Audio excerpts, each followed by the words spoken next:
Hello and welcome to the Second Tier Podcast. I'm Ryan Dilks and I'm joined by the Phil Neville to my Serena Wiegman. It's Justin Peach. Good day to you, Ryan. Justin, how you doing? How's your health? How's my health? It's getting there. I mean, Derby County are really pushing it at the moment. Let's be honest. The blood pressure is higher than it probably was before the season started. Hair's thinner, skin's a bit paler, and I think that's purely down to supporting Derby County. But I digress. How's your health, Ryan? I never ask you. Yeah, all right. It's just Is all what right. it is. 6 out of 10. Yeah. I liked what you were saying about Derby County because 3 games into the season and they're already causing that many health problems for you. Absolutely. I'm already poor worn out, which is it goes against everything I say on this podcast about sticking by your manager and some Until it comes managers to your own team. until it comes to passion and bias, and it's like worn out, adamantly worn out. Get Darren Moore in, get a potato in at this rate because a potato could probably see that 4-4-2 is better than a 3-5-2 at the moment, but no one's aware of this context. Yeah, I like how when it comes to when you're talking about other teams, you're fairly conservative with what you think teams should do. But then when it comes to your beloved Derby County, it's full blown gammon mode. You go full gammon when it comes to Derby, and I'm here for it, Justin. You are full on salty gammon when it comes to Derby, especially when they're not doing very well, which, let's be honest, has been for the past decade now. Yep, salty, sizzling, and with a slice of pineapple. That's me right now. Oh, beautiful. Absolutely delicious. Welcome to the number 1 championship podcast, the Second Tier. Thank you for joining us wherever you are. Yes, it's time for another preview episode where we look ahead to the weekend's games and Justin and I each make some predictions. We'll also talk about some of the news from the past few days. Plenty of transfers happening, players leaving, players coming in. So we'll talk about some of the bits and pieces there, plus whatever the hell's going on at Leeds. And then we'll finish off with Scott High or Ryan Lowe right at the end of the show, which rhymes quite nicely.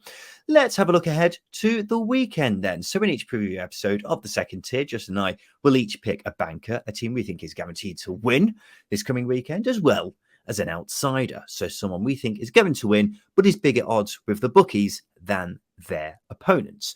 We're tracking how we do as the season goes on. 1 point for a correct banker, 2 points for an outsider. Whoever loses has to do a forfeit, which will be a CrossFit workout for myself, which is apparently puke-inducing, according to Justin Peach. Well, we have now established what your forfeit is going to be, Justin. We did a public vote, of course, last week on what you will have to do. And it's been decided that you'll be doing a coach trip from Sunderland to Plymouth and back. No football manager allowed, which I think is a very important point. Are you satisfied with that result? I was, when were deciding what we were going to do, having looked into it with a gulp once the poll went out, I realised that going on, for example, the National Express, it's a 24-hour trip from Plymouth to Sunderland. Oh my God. I didn't know that. Neither did I, which I think we dived into it with 2 feet a little bit too quickly. And quite frankly, that could be devastating for me because I can't sit still for longer than 2 hours. I mean, a 1 hour podcast sitting still and talking is hard enough, let alone 12 hours and a changeover and then another few hours. It's going to be an eye-opener should I lose at the end of the season. And back, by the way. So it's basically 48 hours we're asking you to spend on a coach if you lose. Can I not go full Plymouth and stand up on a train? Oof, do you really want to do that? I would rather stand up for 6 hours than be on a bus for 24 hours. That will be hilariously more expensive, though. Yes, but it's all on the podcast, isn't it? I'm not paying for it. The thing is, if there was Football Manager involved, I think you'd be absolutely fine. But the 48-hour coach journey without any Football Manager, and I assume your only form of entertainment being your phone, which at one point I was considering banning from the equation as well, but I think that would be exceptionally harsh. It's going to be so mind-numbing. It's going to be a real mental battle, and I'd be surprised if it isn't featured on SES Who Dares Wins, because that is the pinnacle of like sort of mental toughness. If you can last 24 hours without going stir crazy on a bus, then yeah, surely you qualify for some form of SES enrollment, if that's a thing. I would also just like to point out, notice, ladies and gentlemen, how Justin is already acting like he's already lost for the season. What a loser mentality One from game Justin in. Peach. Horrendous. So the scores after the first weekend of the season are 3-2 to myself. Both Leicester and Birmingham won for me last weekend, while Justin, your outsider, won with Preston to beat Sunderland, but your banker of Watford to beat Plymouth didn't. So I have the advantage after the first week. So without further ado, let's find out who Justin Peach is backing as his big boy banker for the weekend. What have you got? I'm going with Sunderland to win at home against Rotherham. Both teams are winless, I know, and it's not quite clicked for Sunderland yet, but the games have been fine margins for them so far. I said last week, I think it's a good time to play Sunderland. I still think that. And I also think it's a good time to play Rotherham as well. Bookies have the Black Cats as heavy favourites for the win, and it's easy to see why. In the last two games, Sunderland have created more XG than their opponents. So they're creating a lot of chances, and that's by a considerable margin as well. They've also missed 6 big chances across the two games against Ipswich and Preston, which gives me the indication that they're getting in good areas, they're just not being clinical enough, which is always the case with some teams at the start of the season. You mix that with Rotherham conceding a hell of a lot of chances and not even being able to finish a game with 11 men yet. I'm leaning heavily towards Sunderland, and also considering those stats, and I had to look heavily into these stats because there's more stakes riding on it this season. Rotherham are without winning their previous 14 away league games. So they're going up to Sunderland, which is I would say a tough place to go, but Sunderland's home record wasn't as good as their away record last season. I just think Sunderland have got a little bit more quality than Rotherham at the moment and can sustain more attacks, which should see them over the line. And I'm begging them. I don't want to spend 24 hours on the bus. This should see them over the line. Yeah. Ironic that you could potentially be travelling from Sunderland and they could be one of the teams that let you down along the way. I'm not going to disagree with you on this pick, Justin. I think Sunderland have much more quality than Rotherham. I think Rotherham were quite unfortunate at the weekend. Of course, as you mentioned, having the man sent off, they ultimately went on to let in 2 goals and lose their 2-goal lead. And I mean, that sending off, I've still seen plenty of debate over on social media ever since then. So, yeah, Rotherham were all right. Actually, no, they were better than all right. They played quite well against Blackburn at the weekend before the sending off. The weekend before that, against Stoke, they were pretty bang average. And despite having a man sent off in that one, they would have still lost, even if they did have that man sent off. So, yeah, Rotherham are yet to really nail down. Sunderland also quite hard to nail down because they haven't had the greatest of starts, but you'd be amazed if they didn't win this game. I think that's quite fair to say. Well, exactly. I think that's why I'm siding with them. It's mainly because they've created a lot of chances, despite losing against Ipswich. And remind me again who they lost against at the weekend. I'm so flustered by this. Preston. They still created a large amount of chances against Preston as well. The stats have been on their side, but it's not always about that. Rotherham could easily take something away from the game. That's how the championship goes sometimes. But it's swinging heavily in Sunderland's favour at the moment, for me anyway. Yeah, I think it's hard to disagree with that. My banker for this weekend is Ipswich to beat QPR at Loftus Road. Now, I've been tremendously impressed so far with Ipswich. Of course, I backed them to finish in the top 2 in our league table predictions, and my confidence in that happening has only been reinforced with a brilliant start. Got a great win away at Sunderland on the opening weekend, and then simply outclassed Stoke last Saturday. They look a class act. They look exceptionally well drilled, and that momentum from last season has seamlessly carried over into this season. Since the 18th of February, they've picked up 47 points from a possible 51 in the league. That is absolutely mind-blowing. Just astonishing consistency on their behalf.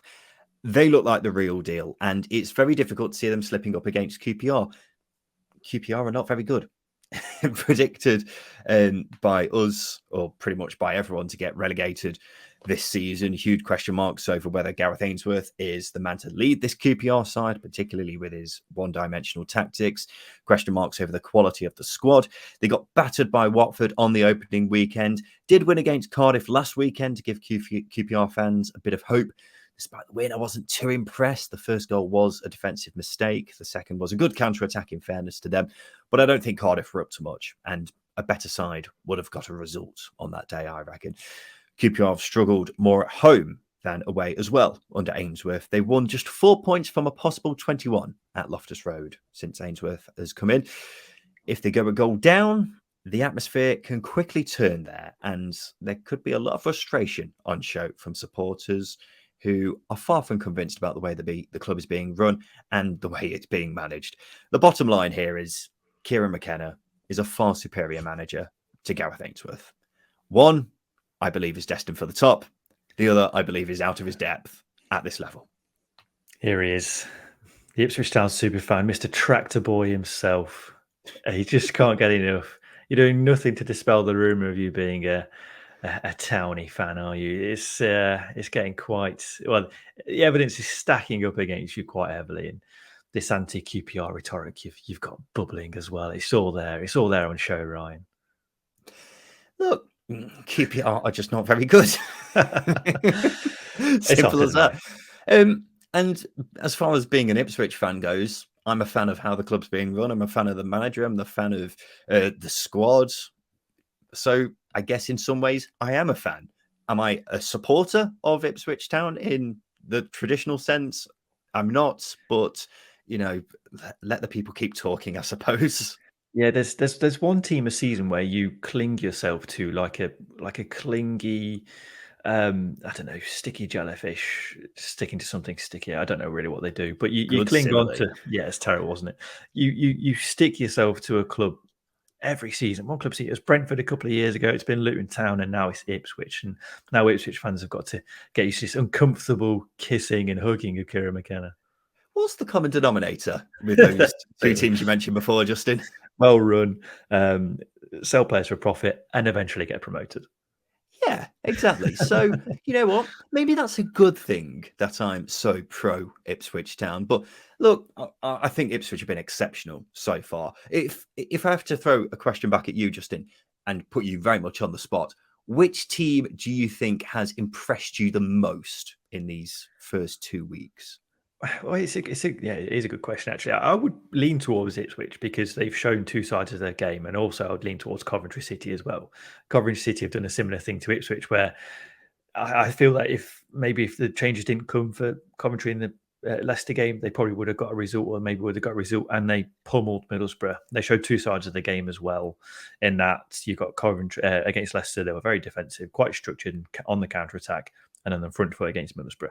So when you got teams like Ipswich and Coventry who can flip the switch that quickly and easily between games and play to their opposition, yeah, it's going to be a good season for them, or you expect it to be a good season for them.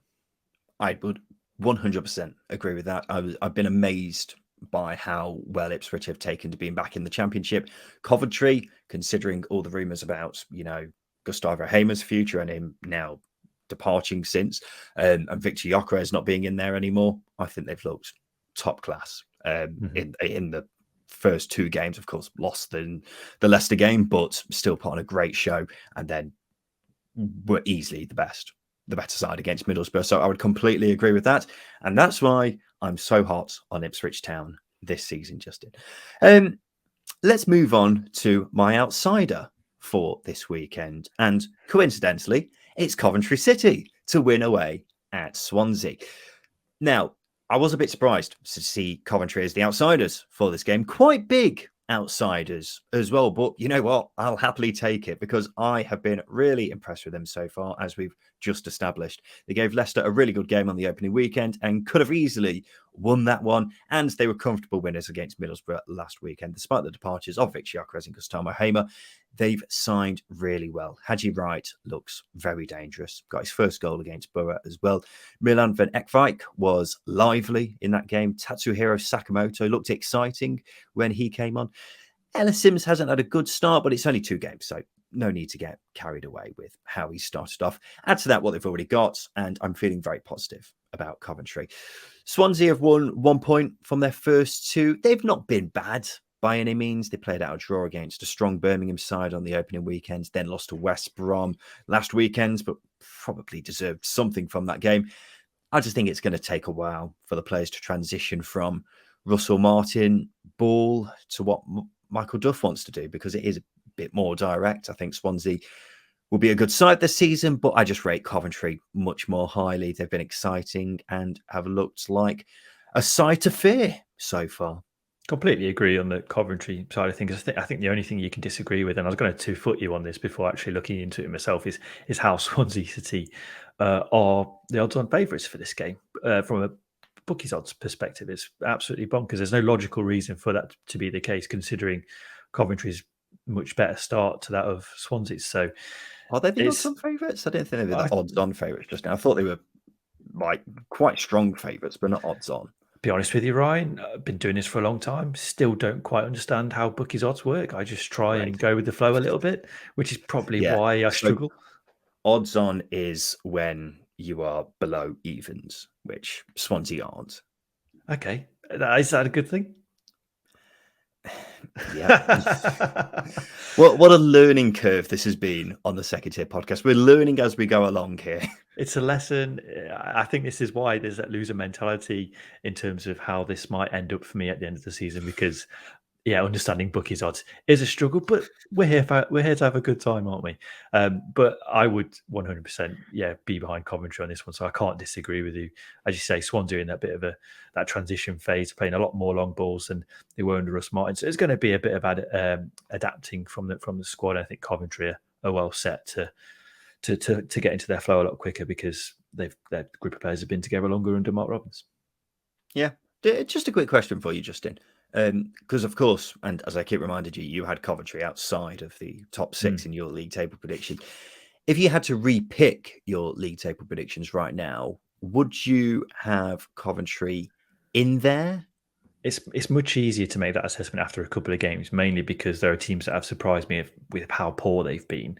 I was thinking more along the lines of their signings have been very impressive since we did the league table predictions, haven't they? So it's not just based off the first 2 games. I'm talking more about the transfer business as well. Yeah, it would still be interesting, though, to see how the signings get used to the intensity of the Championship once we get past that first international break. So that's really the big hurdle. Between October and December is the big hurdle, when the games are horrendously piled up, when you've got League Cup action, if you're still in the League Cup, and you've got Saturday, Tuesday on several occasions. So I'm still leaning towards 8th, but I'm probably playing it a little bit safer with that, mainly because I just good signings are good signings. I am aware of that. And you spend a lot of money, you expect a lot of things. Just don't want to lump too much expectation behind basically a new squad getting together. See, I just find that astonishing, because you are, as we all know, the president of the Mark Robins fan club. Mm-hmm. If you rate him so highly as a manager, surely you'd expect him to get a top 6 place, considering how much they've spent this summer, how impressive their recruitment's been. I don't really see what the fault is. But please correct me if I'm wrong, Coventry fans, but I don't think Mark Robins had to deal with this level of turnover in his squad, nor has he had this level of resource. So that with that level of resource comes bigger spend. With bigger spend, you attract better players, and better players come with bigger egos. So I think it might be a bit of a lesson for Mark Robins at times as well. But if it lands at the same time and everything comes together at the same time, Mark Robins gets it blending together at the same time very nicely, it can be a very, very positive season. Just think there's too many ifs and buts for me to really commit to them being in a top 6 team right now for that to be the case. Not sure about that. I'm looking forward to you being the biggest fan of Mark Robins and him turning around and throwing a pie right in your face. Let's do your outsider, Justin. Who have you gone for? Yeah, saying this through gritted teeth, but not in a good way, really. Millwall. I've got Millwall to beat Norwich at Carrow Road. It's quite a significant one, mainly because of how good Norwich have been so far. But I just feel like Millwall are the ideal away side, and maybe I'm throwing too much behind Gary Rowett here to, for this to be my favour. Essentially, Norwich are heavy favourites for good reason. They've won 10 of the last 14 meetings between the two teams, so they've got a good record against Millwall. And you mix that with them being very good going forwards this season and being very effective on the counter-attack in the opening 2 games. Their average possession so far is been 43%. That lends to that counter-attacking style of play. But I think Millwall are going to out-counter-attack Norwich. If that makes sense, they're going to want Norwich to have the ball, which is going to play in Millwall's favour. in this fixture. They're the sort of team that will, especially when a team's in form like Norwich are, to really come up and spoil your day. They'll ruin your Saturday. Millwall, they love doing it. Tom Bradshaw loves doing it. They will win 1-0. They'll have one shot on target. You'll have 13 shots and 6 on target and 6% possession. But Millwall will come away with a 1-0 win and a clean sheet. That's just how it goes sometimes. Not a lot of logic there, but it's just that sort of that Millwall way that sometimes Gary Rowett can really get going, especially as they've not really hit the stride that I expected them to this season. So my the way I'm leaning is, and the reason why I'm leaning that way is because I just think Millwall are going to say to Norwich, you have the ball, we're going to counter-attack. And I think Norwich are going to struggle to break them down because they've been a counter-attacking team so far this season. And we've not seen them have the ball in large quantities just yet. I will admit, I've been very impressed by Norwich so far. So have I.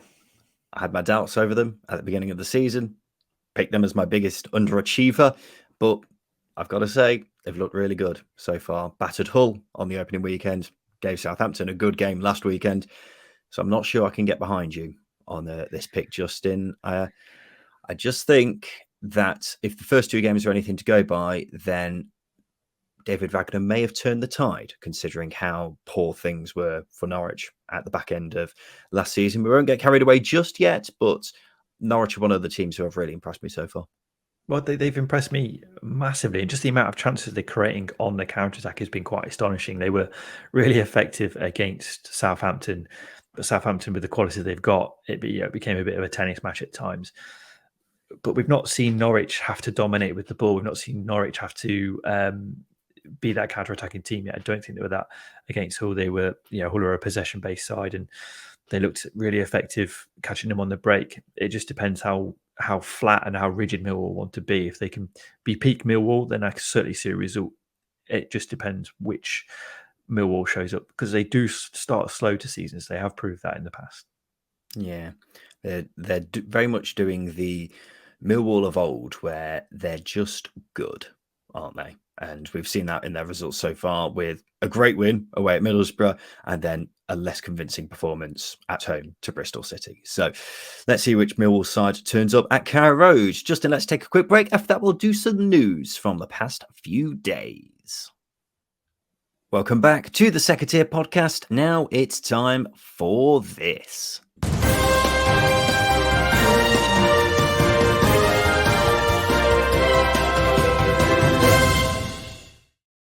Yes, it's time for the news, and Jack Harrison has left Leeds to go on loan to Everton. He was going to sign for Everton, then Aston Villa swooped in and he looked like he was going to be going there instead, but they then realised he's injured and ended up signing for Everton anyway. It's like pulling on a night out, isn't it? And then leaving that person to pull someone else who then rejects you and going back to the original person. Have some self-respect, God.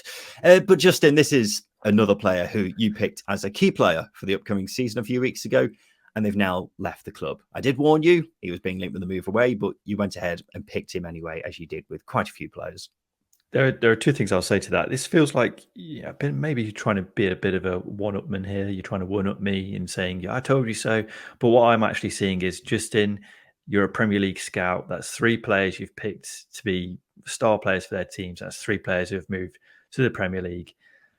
I rest my case. I am Let me genius. jump in there on that one. What you were saying about one-upmanship, you're absolutely correct.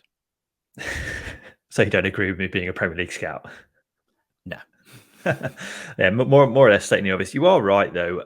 But then again, I didn't place these ridiculous clauses into these contracts, did I? It was the previous regime at Leeds United. So I'm going to lay Who blame. was it? Sorry about that, Leeds fans. No wonder you don't like us.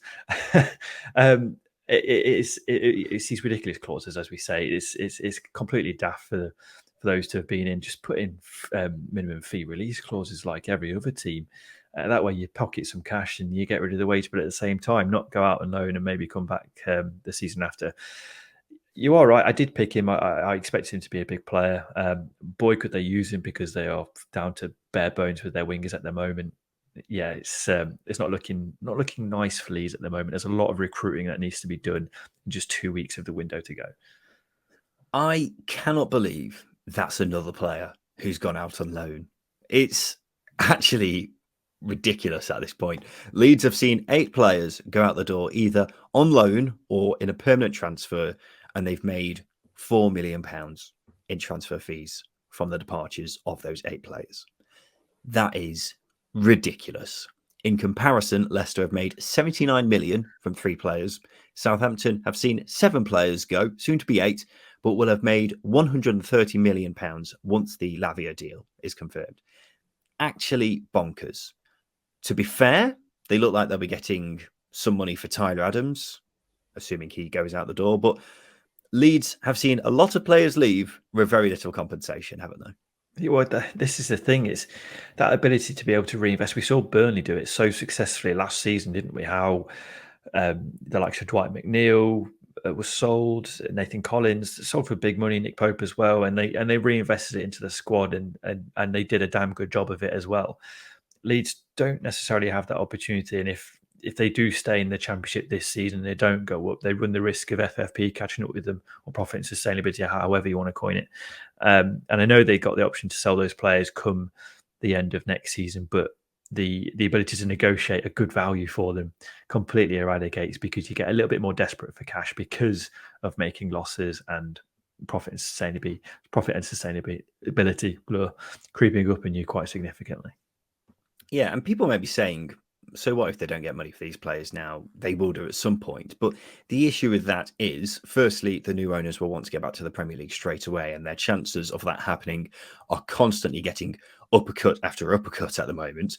And then secondly, second season syndrome is proving to be a thing for relegated sides, isn't it? West Brom are at serious risk of going out of business, mainly because the owner's a clown, but because they've tried to stay strong and it's simply not worked. Norwich and Watford aren't as strong as they were this time last year, and they're in their second seasons. Sheffield United showed that it's not impossible to get promoted in the second season, but they've had financial problems in the past year doing so. So that's why, if you've just been relegated and can afford to keep some big names, you may as well do so, like Leicester and Southampton have done. Leeds have lost a lot of talented players and will probably lose more. And the thing is as well, if they do have to wait another year for those players to be sold, their value could drop quite significantly to what it is at the moment, because teams may look at Leeds and say, well, you guys look a bit desperate to sell. So that's why it's a bit of a mess what's happening at Leeds. So it feels like they're having a reset, but probably the biggest reset we've ever seen from a relegated side coming down to the Championship. And it's not completely by choice. It's basically just happened to them because of the incompetence of Victor Orta. He has done, and whoever else at Leeds, because it may not just be solely down to him, but Victor Orta has completely done Leeds over, hasn't he? Yeah, he has. There's no other way of saying it, really. He did the same thing to Middlesbrough, that ridiculous spending spree all those years ago.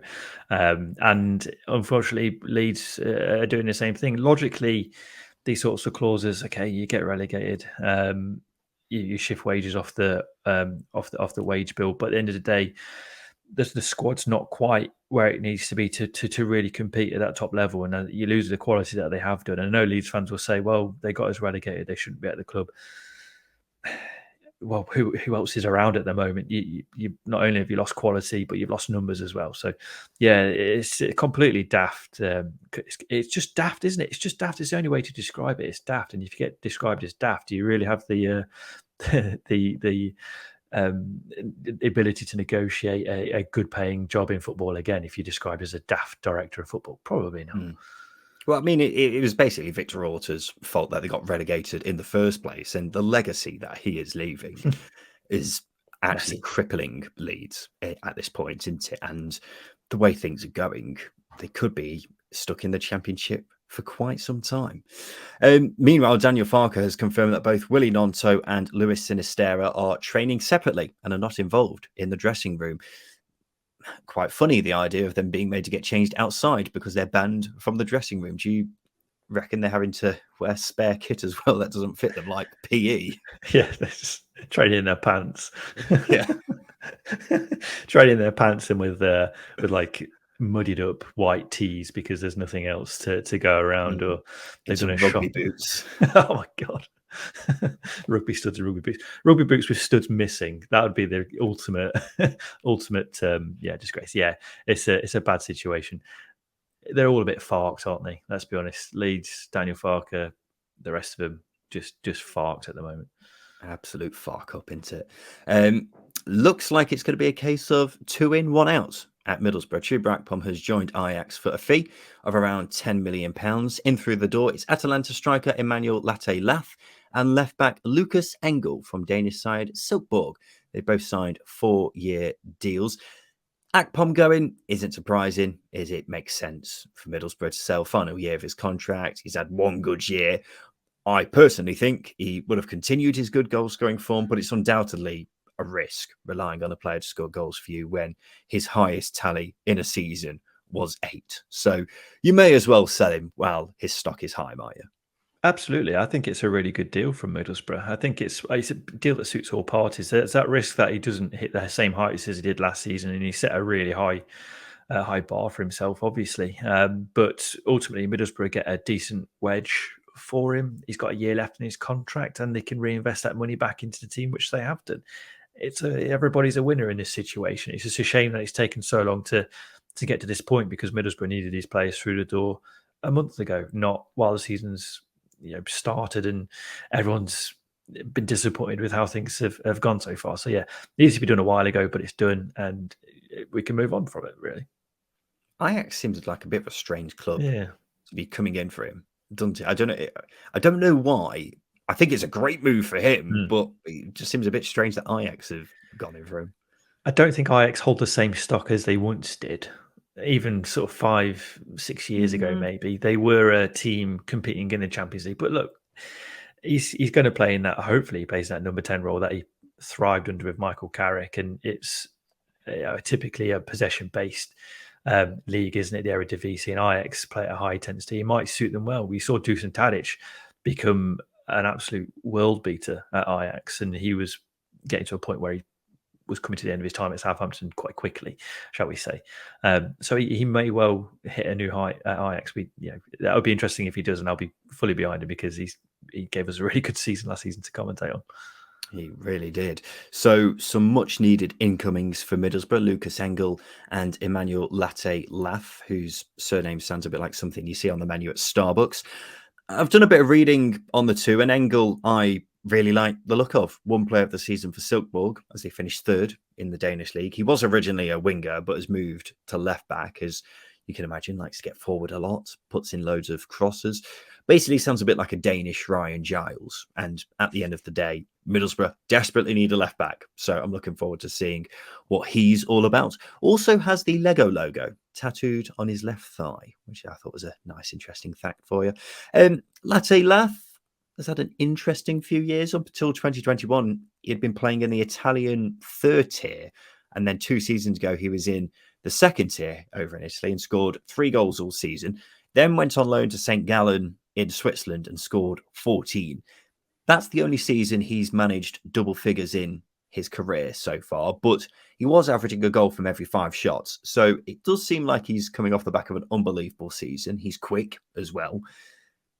The thing is, now that Akpom's gone and there's no Cameron Archer, there's quite a lot of pressure on him to score goals for Middlesbrough, isn't there?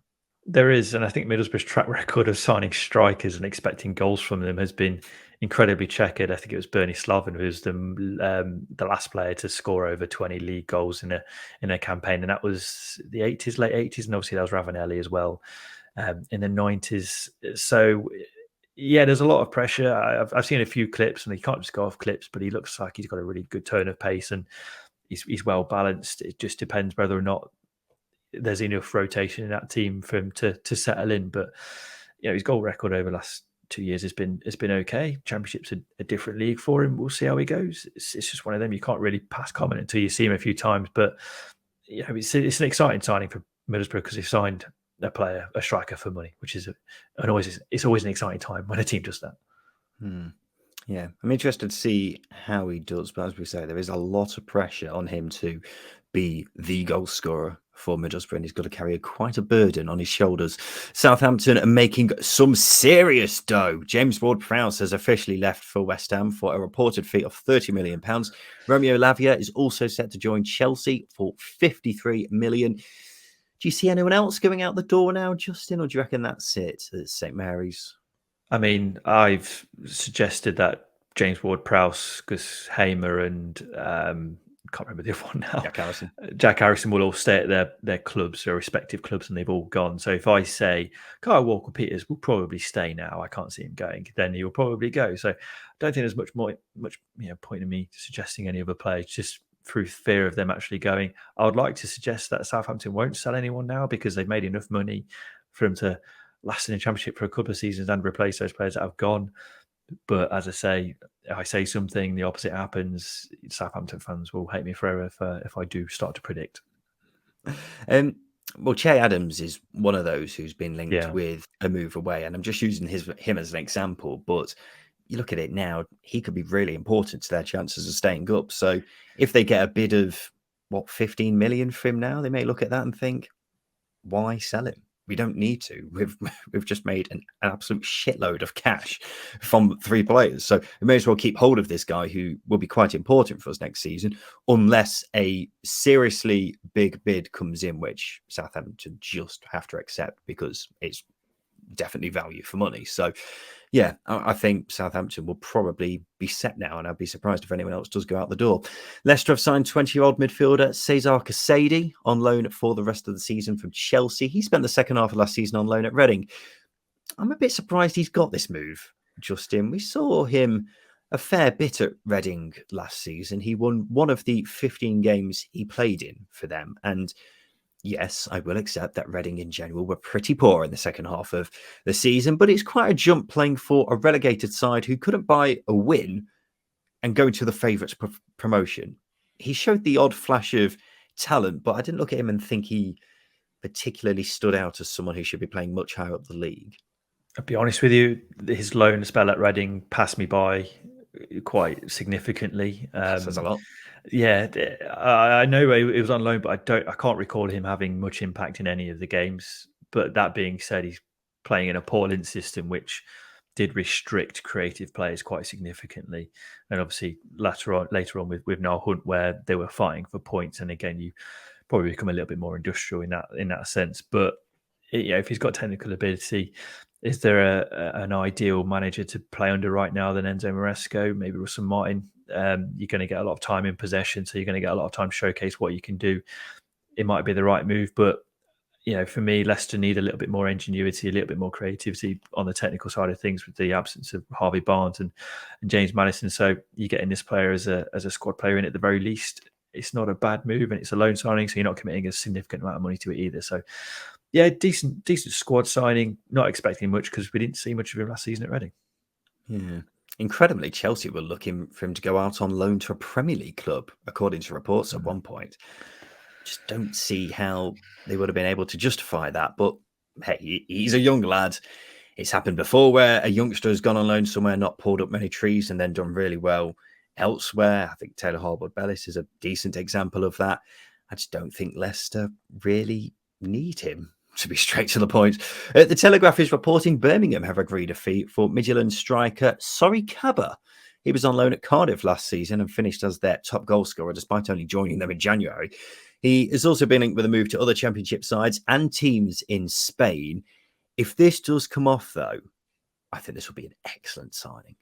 Completely agree with you. We rarely message each other now. It's mainly just podcast stuff. But when we message each other about players signing, we are excited about it because we usually swear quite a lot around it. And sorry, Keba was one that you sent to me, and I completely agree with you. It will be a very tidy signing. He did a lot at Cardiff last season, and we've got to remember how poor Cardiff were in terms of creating chances. So you had to be clinical, and sorry, Keba showed that. He led the line brilliantly. I know there was times where he came out of the team, came off from the bench, scored that bicycle kick. I can't remember who it was against, but he's got the ability. He's got that technical side of it as well, of leading the line. That he's not just the physical side of it as well. So yeah, he will be an exciting signing for any team. There's been quite a few teams linked with him this summer as well. So yeah, I'm interested to see where he goes. If it's Birmingham, Birmingham have had the best window. If it in Watford, and it would be suit Ishmael quite nicely as well. So, yeah, he's got the pick of his clubs at the moment, which is a testament to how well he played last season at Cardiff. He essentially kept him up last season, didn't he? Well, him and Reading's points deduction. Cardiff just looked like so much more of a dangerous side when he was on the pitch, didn't they? Because they were very blunt up until the point that he came in. He was just such a handful, brilliant in the air, clinical in front of goal, averaged a goal from around every 1 in 4 shots, and could score all types of goals as well. Birmingham need a striker. I was saying that my excitement around them would take a hit if they still had Scott Hogan as their first choice striker come September, and Cabra is certainly an upgrade. So I really hope this move comes off. I just think it would be a brilliant signing on their behalf. And finally, Championship legend Billy Sharp has joined LA Galaxy. He'll be there until the end of the 2023 season, and there's the option for an additional year. David Beckham to Billy Sharp, the natural progression there from LA Galaxy. Well, you say natural progression, but I think this signing is going to trump the Messi signing for Inter Miami, in my opinion. You've got one goat to another. It's just a league filling up with goats. It's incredible. Billy Sharp's going to, the fat man from Sheffield who likes to be coined, or he doesn't like to be coined. I think he embraces his Twitter it. bio, isn't it? Fat okay. Oh, I thought I was offending him, but he embraces it. I completely, that's good then. But he's going to go over there. He's going to score goals. Maybe I do actually. If I was going to throw a prediction down, I think he'll be back in the Championship in March when the MLS season is officially done, and probably at Rotherham, where he probably scores to keep them in the Championship come the end of the campaign. Hey, I'm not going to disagree with that prediction. I don't think you may be too far wrong, considering he has only got a deal until the end of 2023. So, yeah, it certainly caught my eye when I saw this one, because I was not expecting it at all. But yeah, as you say, there is a lot of goats in the MLS now. It's basically a farm at this point, isn't it? So, yeah, I'm all for this kind of signing. I may even tune into a bit of MLS to see how he gets on. Justin, now it's time for this. Scott High or Ryan Lowe? Your best is fucking shit, mate. Yes, it's time for Scott High or Ryan Lowe. This is the game where we have to rank 4 things from highest to lowest. Simple as that. There's 3 questions. This week, Justin will be providing the questions for myself. What do you got for me, Peachy boy? It's players with the most caps for Wales currently playing in the Championship right now. Ooh, I like this. Okay. So you've got Andy King, Ethan Ampadu, Joe Rodon, and Daniel James. Ampadu and James. Okay, sorry, I'm just writing them down. I just have to remind people that I'm not just rambling incessantly for once. See, Andy King is quite old compared to the rest. Don't think he played that much for Wales, though. Whereas I think Ampadu has, and I think James has as well, to be fair. So, with that being said, I'm going to go Rodon at the bottom, King second bottom, and then I'll go with Ampadu James. Ampadu James. You've butchered that. Have I? Okay, fair enough. Yeah, you've butchered that. So it surprised me. Andy King's actually top with 50 caps. Fair enough. I did not get that many. He's about 7 or 8 years older than the rest of them. Dan James is next with 45, which surprised me, because then Ethan Ampadu is next with 44, and he's been playing for Wales since he came out of his mother's womb. Let's be honest. And then Joe Rodon is bottom with 37, which again surprised me, because Wales aren't blessed with centre halves. What's Rodon on? Sorry, I wasn't listening. 37. 37. Okay, that's more than I thought. I know Rodon's basically first choice there now, but I didn't think he actually played that many games. Next one then, Justin. Which of these countries has had the most players make an appearance in the Championship? So I'm looking for players who are from a country who have made the most, well, not most appearances, but I think I've just butchered the way I've explained that. You have, but I think I got it in the first instance. Go on. The countries are Slovakia, Greece, Canada, and Algeria. Right. Okay. So it's the most players of that nationality who are playing in the Championship. Yeah. That's a better way of explaining it. Sorry, I'm gonna have to write them down again. Greece, Canada, Algeria, and who was the other one? Slovakia. Slovakia. Right. I will go off the top of my head. Algeria top straight away, straight off the bat. I'll go with. You say Canada? Yeah, Canada. Sorry, that was a Canadian accent. I'll go Slovakia, Canada or Greece? Canada, Greece. So you've got Algeria, Slovakia, Canada, Greece. Yes. Butchered it again, Ryan. Okay. Butchered it again. It's really surprising. Canada's top with 22 players. Yeah, incredible. Wow. Okay. Yeah. Then it's Algeria with 15, then Greece with 12, and then Slovakia with 11. Yeah. Okay. I did not think there were that many Greeks who've spent time in the championship, clearly. So, yeah, I'll happily take the L on that one. What's the final one, Justin? I need to redeem myself here. Yeah, you've got to get one at least. Which of these dining brands were the most popular in the UK in 2022, according to UK Statista? I'll throw that in there. Mm-hmm. Sorry, Weatherspoons, Greggs, Nando's, Toby Carvery. I was going to say, help if you give me the options. Yeah. Weatherspoons, Toby Carvery, Greggs. What was the other one? Nando's.